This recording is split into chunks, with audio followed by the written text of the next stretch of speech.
അബൂ സഈദ് അൽ ഖുദരി റളിയല്ലാഹു അൻഹുവിൻ്റെ ഹദീസാണ് സ്വഹീഹുൽ ബുഖാരിയിലെ.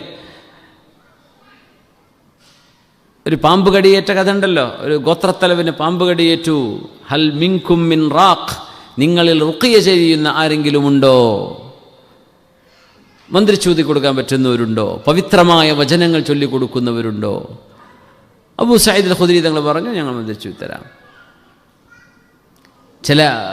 ആ ചരിത്രത്തിൻ്റെ വിശദീകരണത്തിൽ അവർ ഞങ്ങൾക്ക് ആടുകൾ വേണമെന്ന് പറഞ്ഞു, ഞങ്ങൾക്ക് ഇതിന് ഹദിയ വേണമെന്ന് പറഞ്ഞു. അതല്ല, അവർ ചോദിക്കാതെ അവർ ഹദിയ കൊടുത്തു. പക്ഷെ അത് എടുക്കാൻ പറ്റുമോ ഇല്ലേ എന്നവർക്ക് സംശയമായി. ഹബീബിൻ്റെ മുമ്പിലേക്ക് വന്നു. തങ്ങളത് എടുത്തോളൂ എന്ന് പറഞ്ഞു. എൻ്റെ ഓഹരി എനിക്ക് തന്നേക്കണം എന്നും പറഞ്ഞു തങ്ങൾ സ്വല്ലല്ലാഹു അലൈഹി വസല്ലം.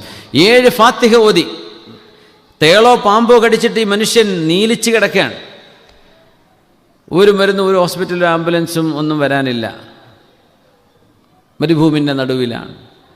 മഹാനായ സ്വഹാബി അബൂ സഈദ് അൽ ഖുദരി റളിയല്ലാഹു അൻഹു, കേരളക്കാരനായ നമ്മുടെ ചക്രവർത്തി പെരുമാൾ എന്ന് പറയുന്ന ചന്ദ്രൻ പിളർന്ന സംഭവം കണ്ട ഹബീബിൻ്റെ അടുത്തേക്ക് വന്ന് ഇസ്ലാം സ്വീകരിച്ച താജുദ്ദീൻ റളിയല്ലാഹു അൻഹു എന്ന് വന്ന ചക്രവർത്തി പെരുമാൾ ഹബീബിൻ്റെ മുമ്പിലേക്ക് സ്വല്ലല്ലാഹു അലൈഹി തങ്ങളുടെ മുമ്പിലേക്ക് വരുന്ന ചരിത്രം, ആ ഹദീസ് ഈ സ്വഹാബിൻ്റെതാണ്. അബൂ സഈദ് അൽ ഖുദരി റളിയല്ലാഹു അൻഹു അവരാണത് റിപ്പോർട്ട് ചെയ്തത്. 7 ഫാത്തിഹ ഓതി.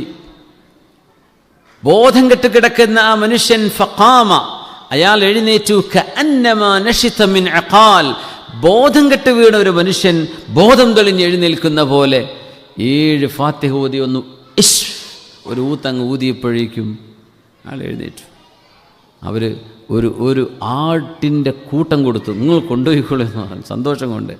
അപ്പോൾ അവർ പറഞ്ഞു, നമുക്ക് ഇത് ആടിനെ കറക്കുകയോ അറക്കുകയോ ഒന്നിപ്പോൾ ചെയ്യേണ്ട, തങ്ങളുടെ അടുത്തേക്ക് എത്തട്ടെ സ്വല്ലല്ലാഹു അലൈഹി വസല്ലം. തങ്ങളോട് ചെന്ന് പറഞ്ഞു, നബിയെ, ഞങ്ങൾ ഇങ്ങനെ ഒരു സംഭവം ചെയ്തു, ഞങ്ങളുടെ റുഖിയ ചെയ്തപ്പോൾ അതുകൊണ്ട് ഫലം കിട്ടി. ആട് തന്നിട്ടാണ് നബി, ഞങ്ങൾക്കത് സ്വീകരിക്കാൻ പറ്റുമോ?